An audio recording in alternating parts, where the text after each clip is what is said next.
Hello, everyone, and welcome to the Labour Justice Barometer podcast. I'm Aisha Adam. And I'm Debbie Collier. And we're your hosts today on the Labour Justice Barometer.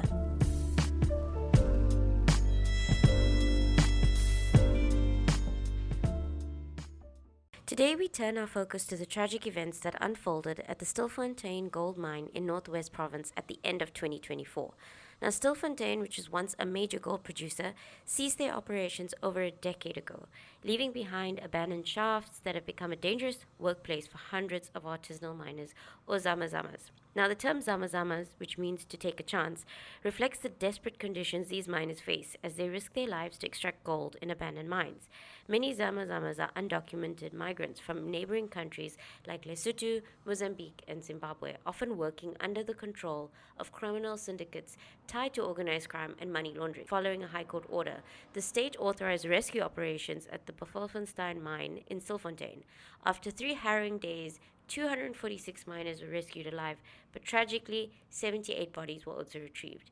This disaster highlights the dangerous conditions artisanal miners face and raises urgent questions about regulation, exploitation, and the state's role in protecting these vulnerable workers.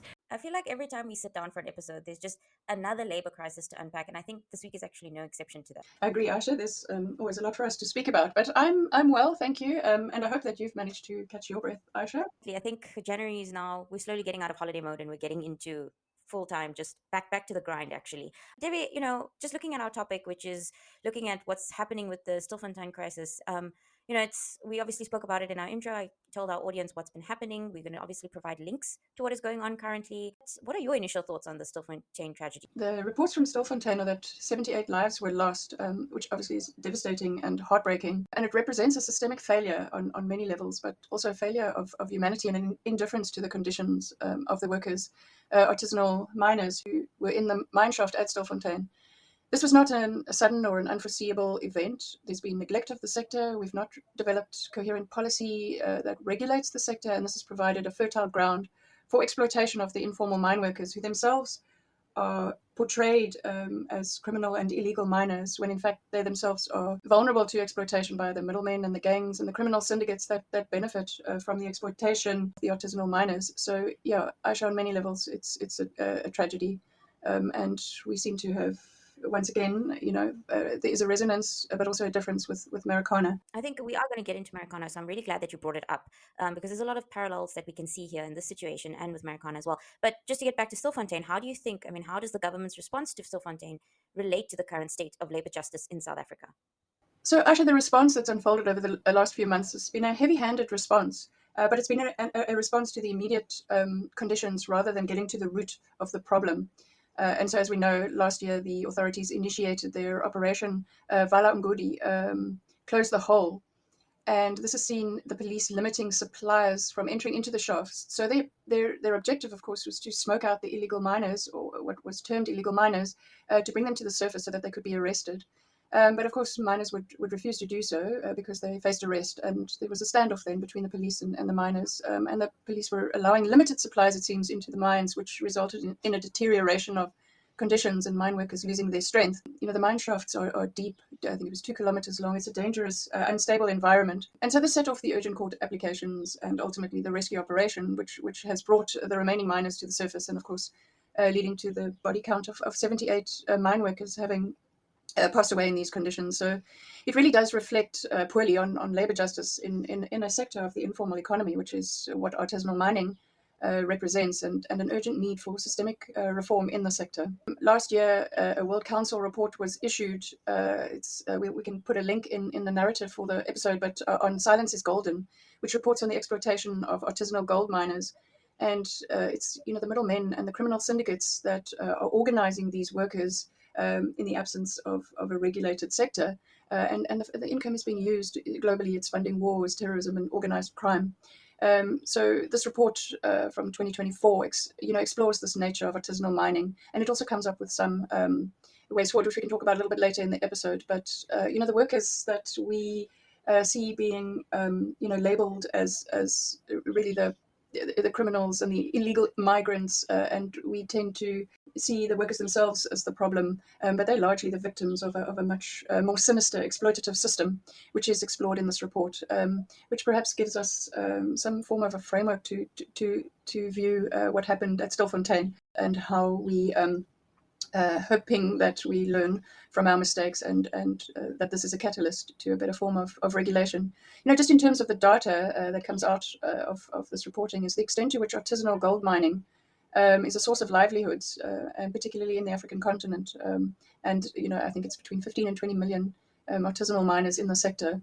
So it is a source of livelihood, but of course it also is resulting in the sector funding unlawful and much more sinister activities in the world. And then 1/5 of all new mined gold on the market is estimated to be produced by artisanal and small-scale miners, which is an increase from the 1990s. And we've seen over the last 2 years that gold prices have increased, which of course stimulates demand. Obviously, the immediate crisis and what we see in the media relates to what is unfolded in the Stilfontein mine, but the problem is one that needs a holistic response. Definitely. I think, just the government's response on, blocking tunnels, withholding aid, I think that also highlights such a troubled disregard for, constitutional right to life, right to dignity, a healthy environment. And especially because, like you said, this lack of protection for artisanal miners, and they have no access to worker protections that normal employees usually would have, collective bargaining, any kind of social safety nets. And so, like you said, it exposes this broader failure to, align mining practices with fair labor justice principles. So looking at this and looking at what this tragedy represents, what are the key implications of this for workers' rights and responsibilities? Well, I think the best we can hope for in terms of implications for workers' rights is that government takes this seriously and that it highlights the urgent need for reform. And I think this is not just about the mining sector, but obviously it is critical that we reflect specifically on the mining sector and artisanal mining, and also the regional dynamics around that. Labor in the mines for many years was provided by our regional neighbors, and we need to reflect on how we regulate these relationships from a regional perspective.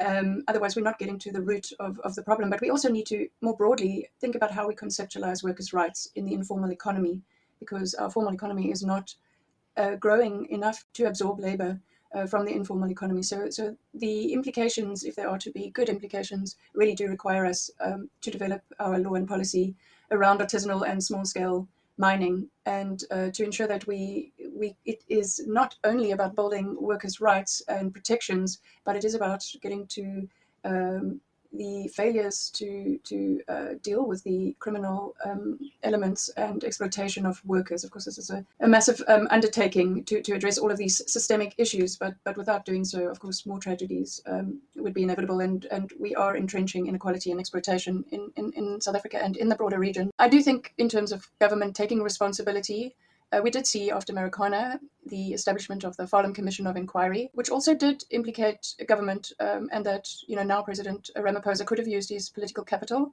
to push for a resolution there in Marikana. So this really is an opportunity for ethical and responsible leadership to emerge around the issue. And I mentioned the World Council report, which does suggest an action plan. And although it's dealing with the problem more broadly, of course, many African countries and the problem in Africa is covered in the report. And so these are relevant for us to consider. But again, as I mentioned, they're much broader than implications for labor and workers' rights. And it requires, the way it's articulated in the action plan in the World Council report, we need to prosecute and disrupt the criminal perpetrators. And this isn't limited. It's not a domestic or national prosecution. These are networks operating across borders and globally. So it requires, a coordinated effort to start, disrupting these activities and the illicit profiteering from artisanal mining. And so the action plan in the World Council report, gives some suggestions for steps that can be taken for individuals and to ensure that individuals and companies are involved, in the smuggling and laundering of gold. It's not the workers underground who are exploited, are not the ones who are trafficking the gold into the gold market.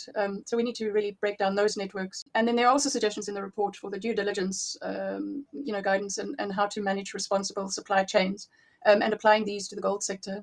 And then, of course, the part that comes to regulating the rights of and the labor standards for workers.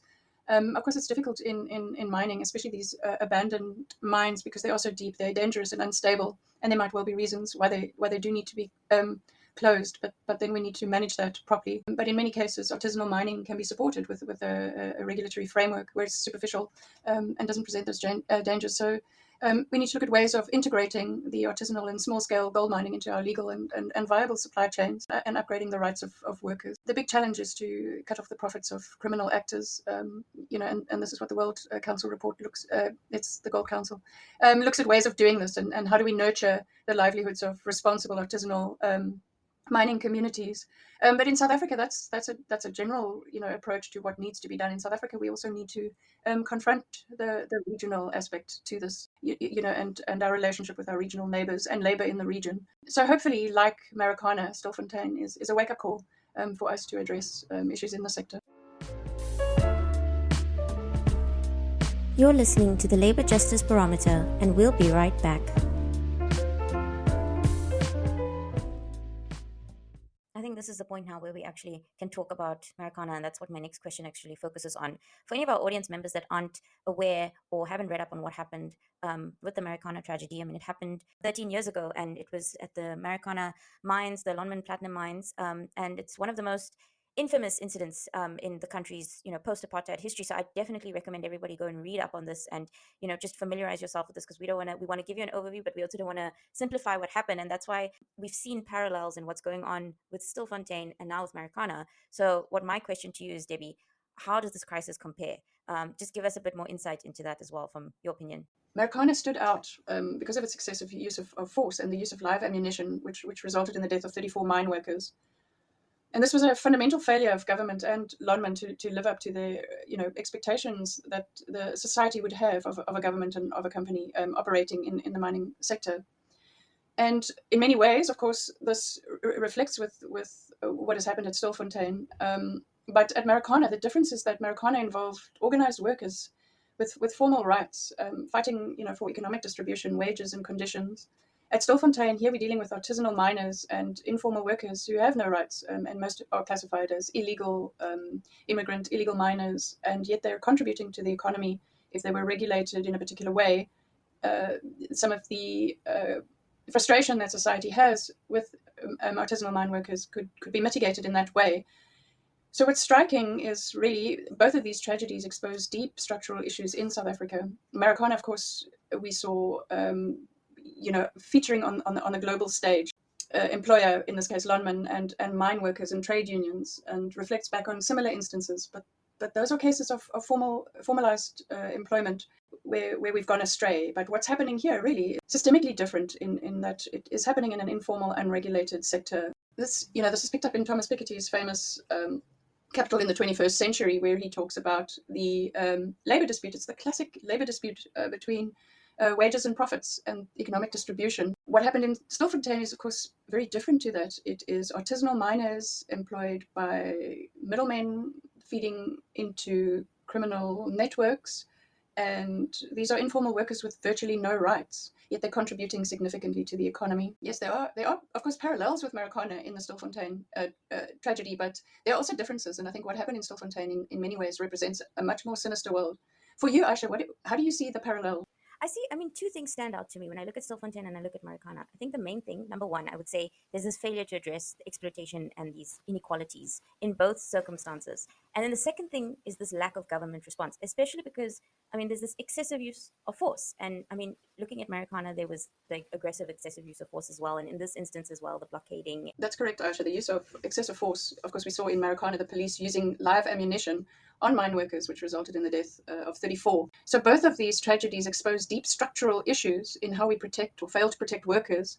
But what happened in Marikana is easier to assess from a labor rights, from a labor justice perspective, also perhaps easier to respond to than what has happened in Stilfontein. So Stilfontein amplifies really what is a much more sinister aspect of our gold supply chain. Time will tell really where we go from here and how government responds. And that just brings us to our final question. Looking at, like you said, labor justice, if we have to look at our labor justice barometer, how would you rate the handling of the Stilfontein crisis? Aisha, how the crisis was handled is really only part of the inquiry, and what is important for labor justice is what happens next and initiatives taken to ensure that similar tragedies don't happen again and that the sector is adequately regulated, which I'm sure we can invite some of our colleagues to come and speak to us about on future podcasts. Definitely. And I think that's what we've tried to do today. We've tried to unpack the Stilfontein tragedy. We've looked at the parallels to Marikana. And what we've done is we've just highlighted the systemic failures and the need for reform in South Africa's mining sector. We have colleagues who have written on this and are experts on this. So this is definitely leaving room for 1 or 2 more episodes in the future to discuss this. But until next time, Debbie, and I'm looking forward to our next episode. Thanks so much, Ash. It was